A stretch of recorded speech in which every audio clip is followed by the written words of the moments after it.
مصر میں موجود ایک معلمہ اپنے طالب علموں کو ہمیشہ کہا کرتی تھی کہ قرآن پاک کی آیت پروردگار میں نے تیری طرف آنے میں جلدی کی تاکہ تو خوش ہو، اس آیت کے مطابق زندگی گزارے۔ معلمہ خود بھی اس آیت کی پابند تھی اور اپنے طالب علموں سے بھی کہتی تھی، جب اذان کی آواز میرے کانوں میں سنائی دیتی ہے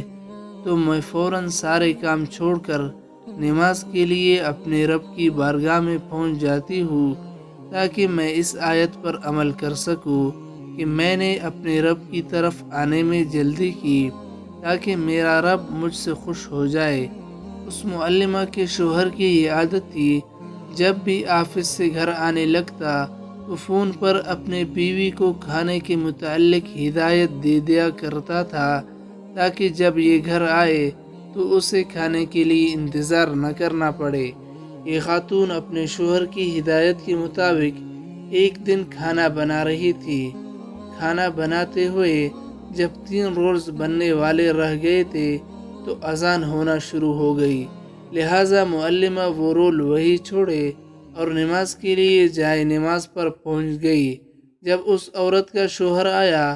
تو اسے آواز دینے لگا کہ ابھی تک کھانا تیار کیوں نہیں ہوا۔ اس کا شوہر کچن میں گیا تو دیکھا وہاں صرف 3 رولز بننے والے رہ گئے تھے۔ شوہر نے اونچی آواز میں بیوی کو باتیں سنانا شروع کر دی کہ 3 رول بنانے میں کتنا ٹائم لگنا تھا، پہلے رول بنا لیتی پھر نماز پڑھنے چلی جاتی۔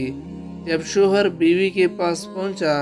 تو دیکھا کہ بیوی سجدے سے اٹھ ہی نہیں رہی۔ شوہر نے اپنی بیوی کو سجدے سے اٹھانا چاہا تو اسے پتہ چلا کہ اس کی بیوی سجدے کی حالت میں ہی وفات پا چکی ہے۔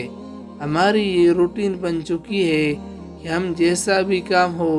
یہ کہتے ہیں کہ چلے تھوڑا سا کام رہ گیا ہے،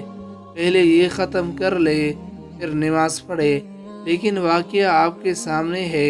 کہ اگر وہ 3 رول بنانے میں لگ جاتی تو یقیناً اس کا انتقال کچن میں کھانا بناتے ہوئے ہوتا،